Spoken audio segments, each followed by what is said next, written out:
പാഞ്ചാല രാജചരിതം. പാഞ്ചാല രാജ്യത്തിൽ വിഷ്ണുഭക്തനായ ഒരു രാജാവ് ഉണ്ടായിരുന്നു. അദ്ദേഹം വളരെ ധർമ്മശീലനും സത്യവാനുമായിരുന്നു. വിശേഷിച്ച് അതിഥി പൂജയിൽ അതിതൽപരനായിരുന്നു. അദ്ദേഹത്തിൻ്റെ ഭാര്യ പതിവ്രതാ ശിരോമണിയും രാജാവിന് പ്രാണനേക്കാൾ പ്രിയയുമായിരുന്നു. അവർ രണ്ടാളും കൂടി സജ്ജന സേവ ചെയ്തുകൊണ്ട് ജീവിച്ചു വരുമ്പോൾ ഒരു ദിവസം ഒരു ഭക്തശ്രേഷ്ഠൻ വളരെ ശിഷ്യന്മാരോടുകൂടി അവിടെ വന്നു ചേർന്നു. വർഷക്കാലമായതുകൊണ്ട് അവിടെ അത് കഴിയുന്നതുവരെ താമസിക്കാൻ വേണ്ടിയാണ് അവർ വന്നത്. രാജാവ് അതിസന്തോഷത്തോടും ഭക്തിയോടും കൂടി അവരെ നമസ്കരിച്ച് സൽക്കരിച്ചു.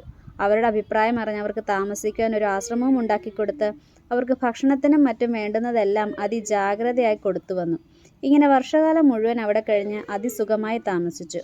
വർഷകാലം കഴിഞ്ഞപ്പോൾ ആ ഭക്തൻ്റെ ശിഷ്യന്മാർ ഗുരുവിനോട്, സ്വാമി, വർഷകാലം കഴിഞ്ഞുവല്ലോ, ഭവാൻ ഇവിടെ തന്നെ ഇരിക്കുന്നു. എന്നാൽ ഞങ്ങൾ ജഗന്നാഥത്തേക്ക് പോയി ദർശനം കഴിഞ്ഞ് ഭവാന്റെ അടുക്കലേക്ക് തിരികെ വരാം. ഇതിന് ഞങ്ങൾക്ക് സമ്മതം തരണമെന്ന് പറഞ്ഞു. ഇങ്ങനെ ശിഷ്യന്മാർ പറഞ്ഞത് കേട്ട് ഗുരു, ഞാനും നിങ്ങളുടെ കൂടെ വരാമെന്ന് രാജാവിനോട്. രാജൻ, ഞങ്ങൾ ഇതുവരെ ഇവിടെ അതിസുഖമായി കഴിച്ചു. ഇപ്പോൾ മഴക്കാലം കഴിഞ്ഞു. ഇനി ഞങ്ങൾ സഞ്ചാരത്തിന് പോകുന്നു. ഭവാൻ ഞങ്ങൾക്ക് സമ്മതം തരണമെന്ന് പറഞ്ഞു. ഇത് കേട്ടപ്പോൾ രാജാവിന് കർണശൂലമായി ഭവിച്ചു. എങ്കിലും ഭക്തൻ്റെ സന്തോഷത്തിന് വേണ്ടി ഇപ്രകാരം പറഞ്ഞു: ഭക്തശ്രേഷ്ഠ, ഭവാനെ പിരിയുന്നതിൽ എനിക്ക് അതിയായ സങ്കടമുണ്ട്. എങ്കിലും നാളെ പോകാം. ഇന്ന് നിങ്ങൾ ആരും പോകരുത്. ഇത് കേട്ട് അവർ അന്ന് അവിടെ താമസിച്ചു. രാജാവ് അവരെ പിരിയുന്നതിലുള്ള വ്യസനം കൊണ്ട് വളരെ ചിന്താപരവശനായിട്ട് തൻ്റെ ഗൃഹത്തിൽ പോയിരുന്നു. അപ്പോൾ രാജാവിൻ്റെ ഭാര്യ വൈമനസ്യത്തോടുകൂടി ഇരിക്കുന്ന ഭർത്താവിനെ കണ്ടിങ്ങനെ ചോദിച്ചു: സ്വാമി, ഭവാൻ എന്തുകൊണ്ടാണ് ഇത്ര ചിന്താക്രാന്തനായിരിക്കുന്നത്? അത് എന്നോട് പറയാൻ പാടുള്ളതാണെങ്കിൽ പറയുക. ഇത് കേട്ട് രാജാവ് ഭാര്യയോട്, നമ്മുടെ ഗൃഹത്തിൽ വന്നിരിക്കുന്ന ഭക്തൻ പോകാൻ പുറപ്പെട്ട് എന്നോട് യാത്ര പറഞ്ഞിരിക്കുന്നു. ഇന്ന് പോകേണ്ട, നാളെ പോകാമെന്ന് ഞാൻ പറഞ്ഞിരിക്കുന്നു. അദ്ദേഹം നാളെ നിശ്ചയമായും പോകും. എന്നാൽ പിന്നെ ഹരികഥയാവട്ടെ, കീർത്തനമാവട്ടെ, ഭഗവൻ നാമമാവട്ടെ ഇവിടെ കേൾക്കില്ല. അതുകൊണ്ട് എനിക്ക് വളരെ ദുഃഖമുണ്ടായതാണ്. ഇത് പറഞ്ഞത് കേട്ട് ഭാര്യയ്ക്കും വളരെ വ്യസനമുണ്ടായി. ഭക്തനെ താമസിപ്പിക്കാൻ ഉപായം എന്താണെന്ന് ആലോചിച്ചുകൊണ്ട് 2 ദിവസം അവർ രണ്ടാളും അങ്ങനെ തന്നെ ഇരുന്നു.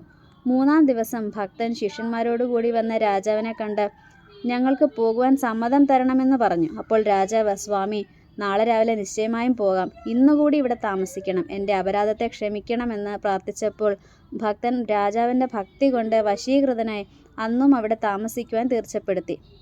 രാജാവ് ഭക്തൻ്റെ വിരഹത്താൽ ആതുരനായിട്ട് ആഹാരമൊന്നും കഴിക്കാതെ ഇരുന്നു. അതുകണ്ട് രാജാവിൻ്റെ ഭാര്യ ആലോചിച്ചു, ഭക്തൻ പോയാൽ രാജാവ് ഭക്തൻ്റെ വിരഹം കൊണ്ടും ഹരികീർത്തനത്തിൻ്റെ വേർപാടുകൊണ്ടും നിശ്ചയമായും മരിച്ചു പോകും. രാജാവ് മരിച്ചാൽ കുലസ്ത്രീകൾക്ക് ധനം കൊണ്ടും പുത്രനെ കൊണ്ടും ജീവനെ കൊണ്ടും എന്തു പ്രയോജനമാണ്? അതുകൊണ്ട് ഭക്തൻ്റെ യാത്ര മുടക്കുവാൻ വല്ലതും ഉപായം ചെയ്യണം. ഭക്തൻ ഇവിടെ ഇരുന്നാൽ ഭർത്താവ് സുഖമായിരിക്കും, സംശയമില്ല. ഇങ്ങനെ നിശ്ചയിച്ച രാജപത്നി അന്ന് രാത്രിയിൽ ബാലനായിരിക്കുന്ന തൻ്റെ പുത്രന് വിഷം കൊടുത്തു. പുത്രൻ മരിച്ചാൽ ജീവിപ്പിക്കാൻ ആരെക്കൊണ്ടും സാധിക്കില്ല. ഈ സങ്കടം കണ്ട ഭക്തൻ രാജാവിനെ പിരിയാതെ ഇവിടെ തന്നെ താമസിക്കും. ഇങ്ങനെ വിചാരിച്ചവൾ ആ കഠിന കർമ്മം ചെയ്തു. കുറേ നേരം കഴിഞ്ഞതിന് ശേഷം ആ രാജപത്നി ഉറക്കെ കരയുവാൻ തുടങ്ങി. കരച്ചിൽ കേട്ട എല്ലാവരും ഓടി വന്നു. രാജാവും ബന്ധപ്പെട്ട് ഓടി വന്നു. ഭക്തനും വന്നു. തൻ്റെ പുത്രൻ മരിച്ചു കിടക്കുന്നത് കണ്ടിട്ട് രാജാവ് ഭാര്യയോട് അതിന് കാരണം എന്താണെന്ന് ചോദിച്ചു. അപ്പോൾ അവൾ, ഞാൻ ചെയ്ത കുറ്റത്തെ ക്ഷമിക്കുമെങ്കിൽ പറയാമെന്ന് പറഞ്ഞു. ഇത് കേട്ട് രാജാവ്, നിന്റെ അപരാധം എന്തായാലും ക്ഷമിക്കാം, പറയുക എന്ന് പറഞ്ഞു. അപ്പോൾ അവൾ, ഭക്തൻ പോയാൽ ഭവാൻ ജീവിച്ചിരിക്കുവാൻ പ്രയാസമാണെന്ന് എനിക്ക് തോന്നിക്കുകയാലും ഭവാൻ മരിച്ചാൽ പുത്രനെ കൊണ്ടെന്ന് വേണ്ട എൻ്റെ ജീവനെ കൊണ്ട് തന്നെ എന്തൊരു പ്രയോജനമാണെന്നും വിചാരിച്ചും ഞാൻ കുട്ടിക്ക് വിഷം കൊടുത്തു. കുട്ടി മരിച്ചാൽ ഭക്തൻ നാളെ പോവില്ല, തീർച്ച തന്നെ. അപ്പോൾ ഭവാനും സങ്കടമുണ്ടാവില്ല. ഇങ്ങനെ വിചാരിച്ചാണ് ഞാൻ ഈ ക്രൂരകൃത്യം ചെയ്തത് എന്നിങ്ങനെ ഭാര്യ പറഞ്ഞത് കേട്ട് രാജാവിന് മനസ്സിൽ വളരെ സന്തോഷം തോന്നി. ഭാര്യയെ വളരെ പ്രശംസിച്ചു. അപ്പോൾ ഭക്തൻ അവരുടെ ഇങ്ങനെയുള്ള ഭക്തി കണ്ട് തന്നെത്താൻ നിന്ദിച്ചു.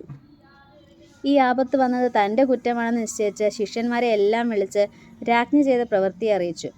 അത് അവർ മരിച്ചു കിടക്കുന്ന കുട്ടിയെയും കണ്ട് വളരെ ദുഃഖിതന്മാരെ നിൽക്കുമ്പോൾ ആ ഭക്തശ്രേഷ്ഠൻ സർവ്വജനങ്ങളും കേൾക്കെ ഇങ്ങനെ പ്രതിജ്ഞ ചെയ്തു: എൻ്റെ മേലുള്ള ഭക്തി കൊണ്ടാണ് ഇവൾ അതിപ്രേമാസ്പദമായിരിക്കുന്ന പുത്രന് വിഷം കൊടുത്തത്. അതുകൊണ്ട് ശ്രീഹരി ഈ കുട്ടിയെ ജീവിപ്പിച്ചു തന്നാൽ ഞാൻ ജീവനോട് കൂടിയിരിക്കും. അല്ലെങ്കിൽ അഗ്നിപ്രവേശം ചെയ്ത് എൻ്റെ ദേഹത്തെ ഉപേക്ഷിക്കും, സംശയമില്ല.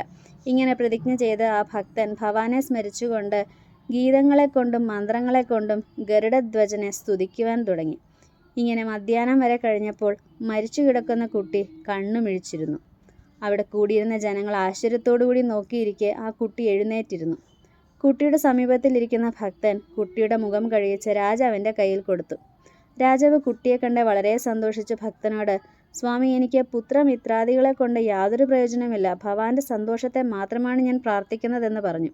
ഇത് കേട്ടപ്പോൾ ഭക്തൻ ശിഷ്യന്മാരോട്, ഞാൻ ഈ രാജാവിൻ്റെ ഭക്തിയാൽ വശീകൃതനായിരിക്കുന്നു. എൻ്റെ ജീവിതകാലം മുഴുവനും ഞാൻ ഈ രാജാവിനെ വേർപിരിയുന്നില്ല. ഇങ്ങനെയുള്ള ഭക്തന്മാരെ ഉപേക്ഷിച്ചാൽ വലിയ പാപമുണ്ടാവും. അതുകൊണ്ട് ഞാൻ ഇവിടെ നിന്ന് ഒരു ദിക്കിലേക്കും വരുന്നില്ല എന്ന് പറഞ്ഞു. ഇങ്ങനെ ഗുരുനാഥൻ പറഞ്ഞത് കേട്ട് ശിഷ്യന്മാർ പോവാനായി പുറപ്പെട്ടപ്പോൾ രാജാവ് തൊഴുതുകൊണ്ട് അവരോട്, നിങ്ങളെല്ലാവരും സ്നാനം ചെയ്ത് ഭക്ഷണം കഴിച്ചു പോകുവിൻ. അതെനിക്ക് വലിയ അനുഗ്രഹമാണെന്ന് പറഞ്ഞു.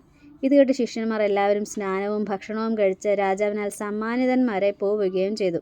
ശിഷ്യന്മാരെല്ലാം പോയതിനു ശേഷം ഭക്തന് രാജാവ് തന്നെ സകല പരിചര്യയും ചെയ്തു വന്നു. ഇങ്ങനെ ഭക്ത ശുശ്രൂഷ കൊണ്ട് സകല പാപങ്ങളും നശിച്ച രാജാവ് വിഷ്ണുപദം പ്രാപിച്ചു. രാജ്ഞി ഭർത്താവിനെ അനുഗമിക്കുകയും ചെയ്തു.